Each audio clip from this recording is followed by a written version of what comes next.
Sí, buenos días, buenas noches. Presentamos el programa de la Unidad Académica de Economía, el cual lleva por nombre Dejar pasar, dejar entrar, dejar pasar. Este programa va a contener temáticas específicas de la disciplina y momentos de divulgación de esta ciencia y de difusión de nuestra licenciatura para la población. Trataremos de tomar temas que sean de conveniencia para la familia, para los habitantes de esta región.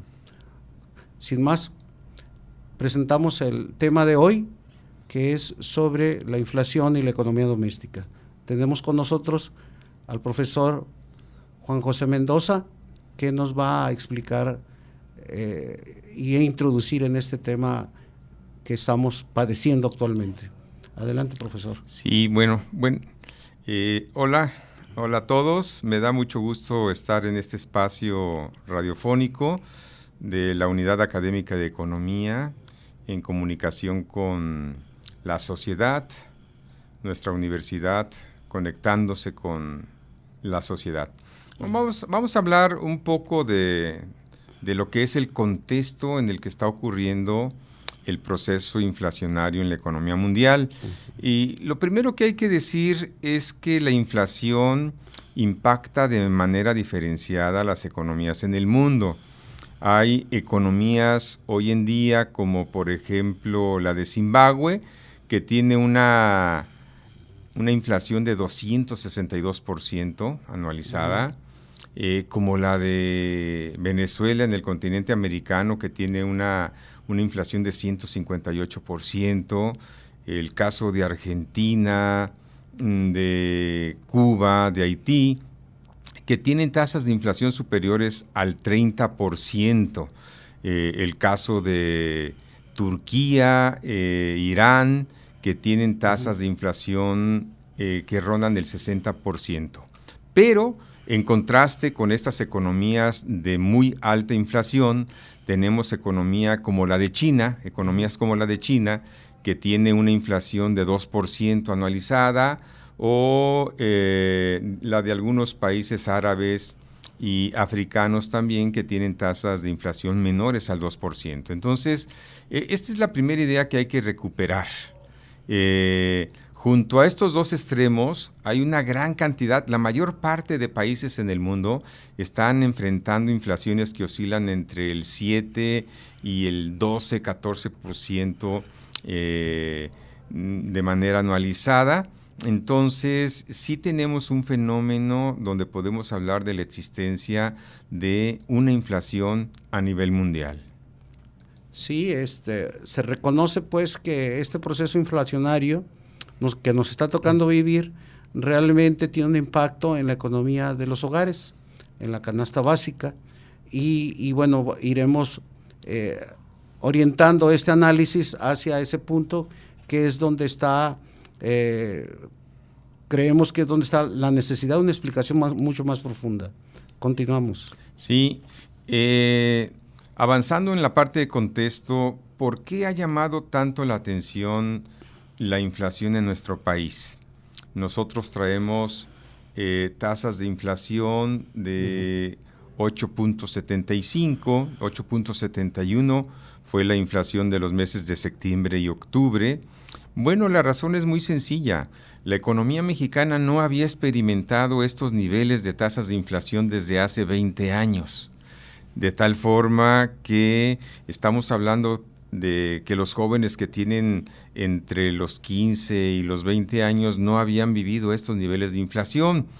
En ese sentido, digamos, ha sido muy relevante estos niveles de crecimiento de los precios. Ahora bien, otro punto que se menciona y se resalta mucho es el hecho de que en el transcurso de 2022 la tasa de inflación en México haya sido menor que la de los Estados Unidos. Y en ese sentido hay que decir que esta es una situación que se explica por los subsidios que el gobierno mexicano está haciendo, particularmente de los energéticos, ¿sí? De la gasolina, del diésel y de las tarifas eléctricas. Si no estuviesen subsidiadas estas tarifas, la inflación en nuestro país oscilaría entre el 12 y el 14%.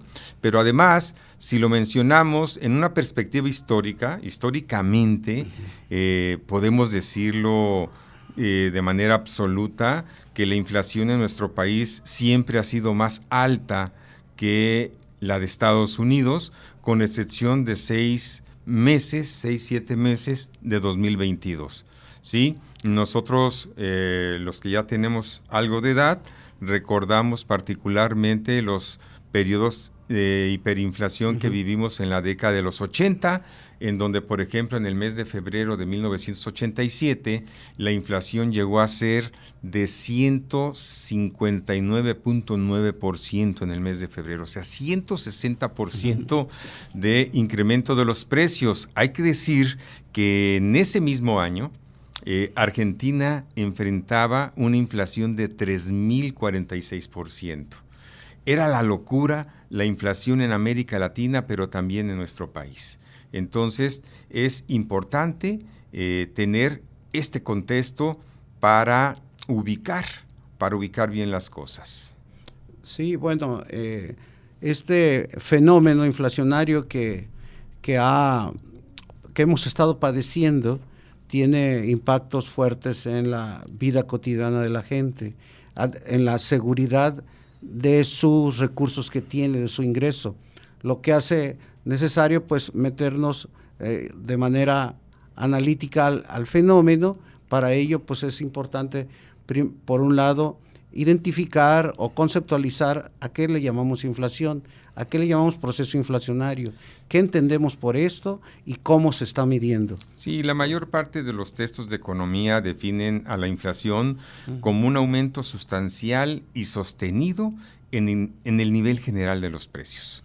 Y este aumento sustancial y sostenido tiene que afectar a un conjunto importante de precios relacionados con las canastas básicas que define cada uno de los países en el mundo, de tal forma que no se trata del crecimiento de los precios de 2 o 3 o 4 mercancías, sino de un conjunto importante de los precios, si bien no todos, ¿verdad? Sí, de una buena cantidad de mercancías que son de consumo básico y que impactan, por supuesto, el nivel de vida de las personas.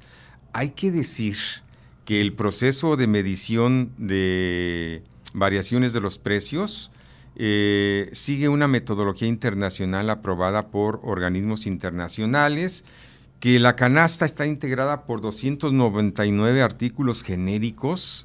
El hecho de que sean genéricos significa que no son de marca. Son 299 artículos genéricos. Y hay que decir que el INEGI hace un trabajo impresionante, levanta 328,000 cotizaciones en 55 puntos de la geografía nacional para poder elaborar el índice. No obstante este gran esfuerzo del instituto, hay que decirlo, hay señalamientos muy críticos respecto de los ponderadores que utiliza. Y yo lo quiero decir aquí de manera muy clara. Hay algunos académicos de distintas latitudes que han identificado el ponderador de los precios con el decil número 8 de ingresos de la sociedad mexicana. Esto es, esta canasta se correspondería para una persona que tiene un ingreso de medio a medio alto, que no es el caso de la mayor parte de la población mexicana. Por eso a veces mucha gente cuando dice, es que los precios crecieron 8.75, y dicen, no, pero para nada. Y eso se explica porque su nivel de ingreso es mucho menor que el ponderador que está utilizando el INEGI. Ya hay señalamientos críticos fuertes en ese sentido, y me parece que en algún momento en el tiempo van a tener que revisar el uso de ese ponderador, porque de repente, lo repito, el indicador de 8.75 pues es un promedio. Mucha gente dice, pero para nada, yo voy a la tienda y todo está carísimo, no creció 8.75, y efectivamente hay que decir en ese sentido que tienen razón. Por ejemplo, ahora en el mes de octubre, los productos relacionados con frutas y verduras, el crecimiento de los precios no fue de 8.71, sino de 12.83. El caso de los productos pecuarios, el crecimiento de los precios fue de 15.61, estamos hablando de carnes. El crecimiento de los precios de las carnes no es 8.71, es arriba de 15%, y así vamos encontrando, ¿verdad? Por ejemplo, que el rubro relacionado con alimentos, bebidas y tabaco tampoco es 8.71, sino es 14%. Entonces, cuando se hace la suma del crecimiento de todos los precios, se obtiene un promedio que a veces no le dice mucho a la gente del pueblo, a la gente que va al mercado y que enfrenta los precios de hortalizas, de frutas, de pollo, de carne, de huevo, y dice, pero es que no es 8.71. No, efectivamente, esos productos están muy por arriba del promedio.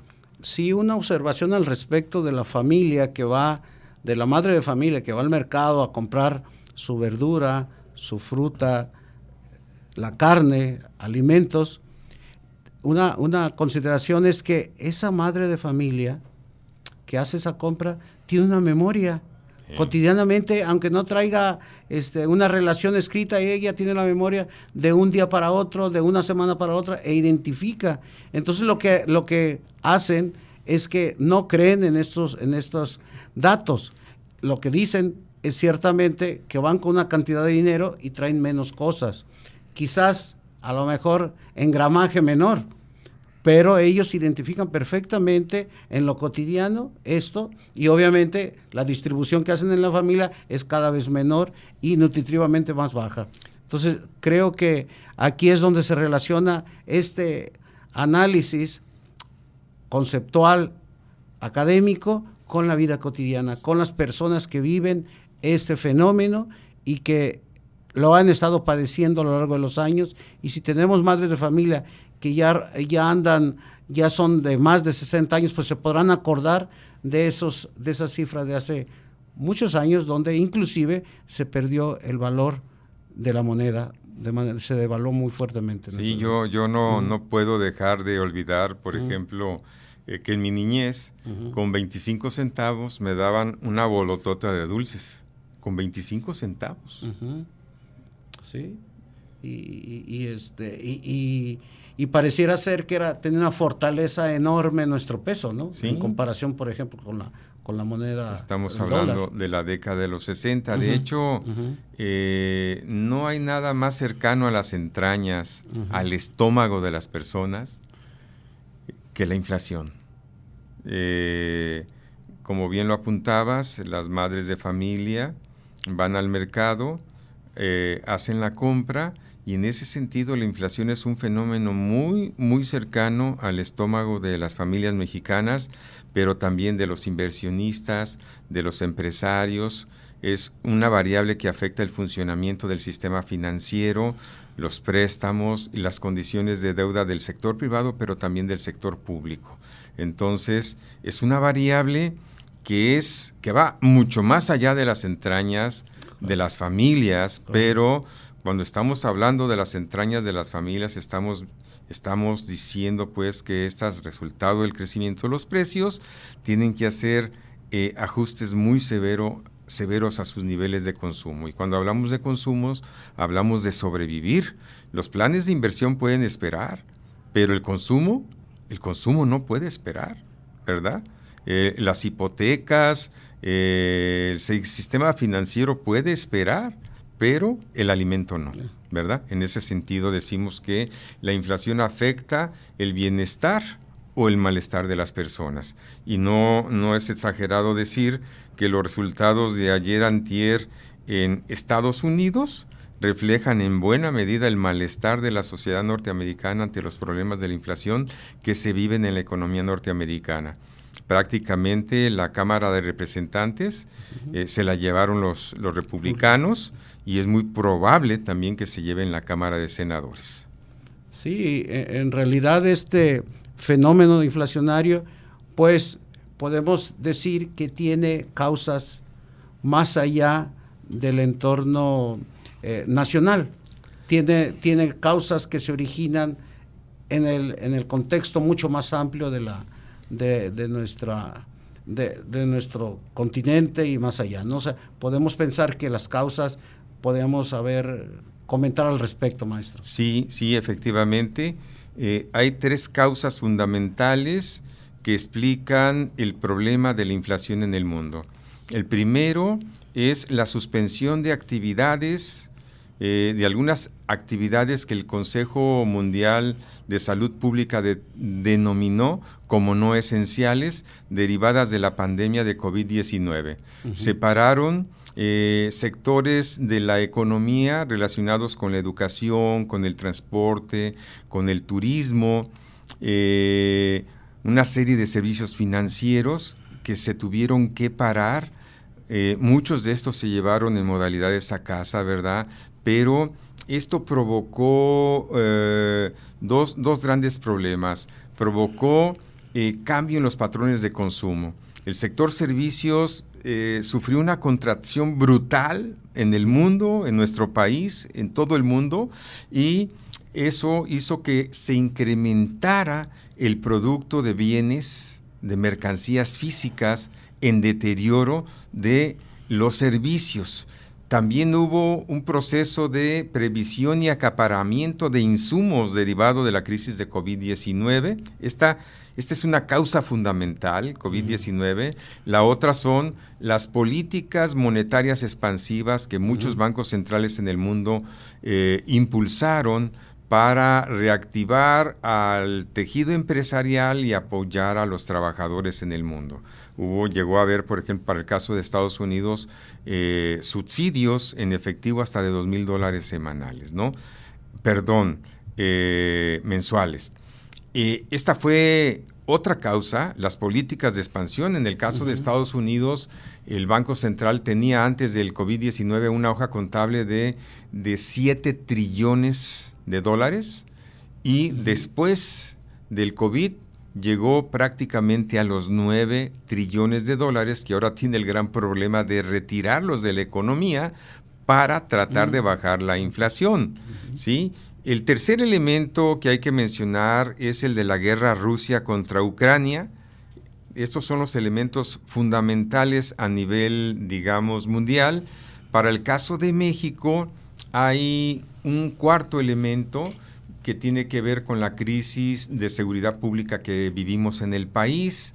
El caso más notable lo vivimos hace algunos meses, cuando grupos de la delincuencia organizada se apoderaron de huertas de limón en Michoacán y en Colima, y pues todo el mundo bromeábamos, ¿no? Que quien tuviera un limón era rico y poderoso, porque no había limones en el mercado y porque su precio se había ido por las nubes. El otro gran problema también derivado de la crisis de seguridad pública es el encarecimiento de los seguros para transportar mercancías, sobre todo en el centro de la República y la parte esta que nos lleva a Veracruz. En estas zonas es muy frecuente que asalten los camiones de carga que transportan mercancías, y entonces los seguros son más caros y eso se refleja también en los precios de las mercancías. Entonces tenemos cuatro renglones fundamentales. La crisis de COVID-19 provocó una ruptura de las cadenas productivas en el mundo, de manera muy notable la de los microconductores. Estamos hablando de que en la economía actual, que se tipifica como una economía del conocimiento, estamos hablando de que, por ejemplo, licuadoras, planchas, lavadoras, refrigeradores, celulares, autos, se manejan con microconductores, con chips.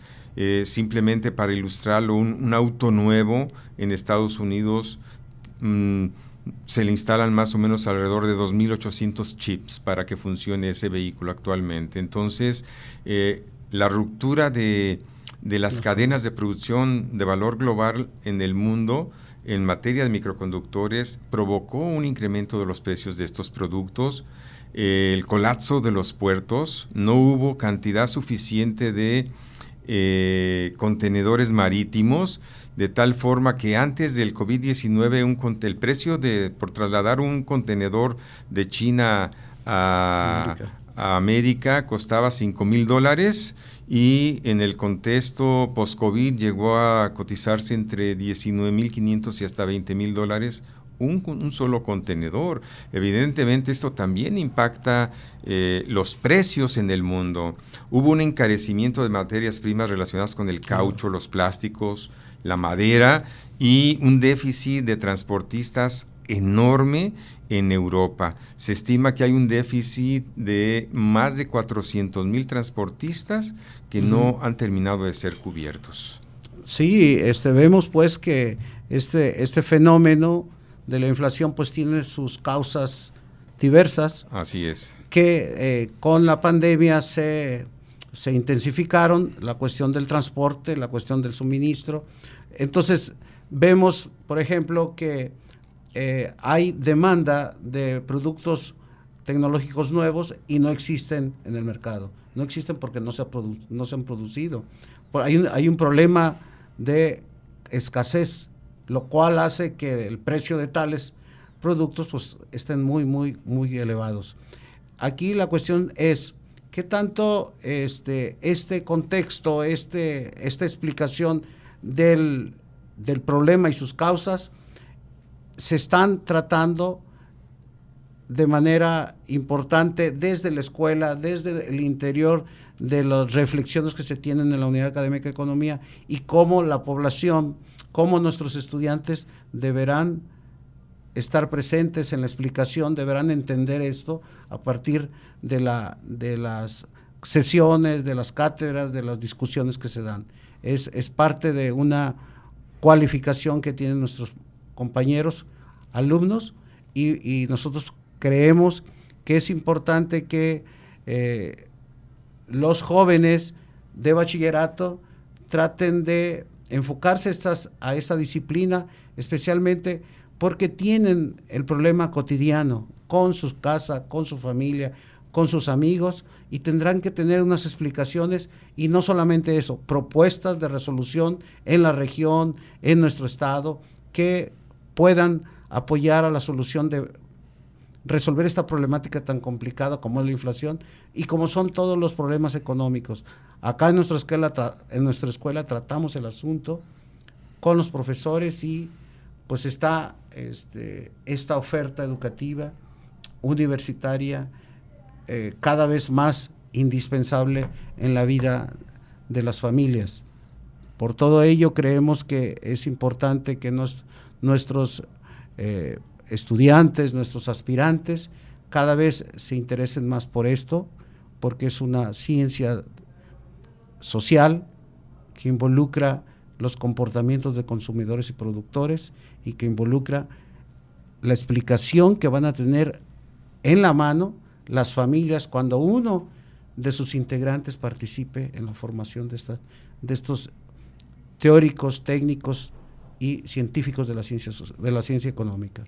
¿Cómo ves, maestro? Sí, definitivamente es una bendición que la sociedad nayarita, que los jóvenes tengan la posibilidad de cursar una carrera que les puede dotar de elementos de análisis para comprender cómo es que ocurren los fenómenos económicos y sociales, pero que en paralelo los dote de las herramientas técnicas que les permita enriquecer y profundizar ese análisis. Estamos hablando de que hoy nuestra Unidad Académica de Economía cuenta con instalaciones, con laboratorios y con profesores altamente calificados que ofrecen una formación profesional bastante sólida a quien desee estudiar nuestra carrera de economía. Ahí estamos y los atenderemos con mucho gusto. Bueno, pues por lo pronto eso es todo en esta temática de inflación y economía doméstica. nos veremos en una siguiente etapa o en otro tema. Hasta luego.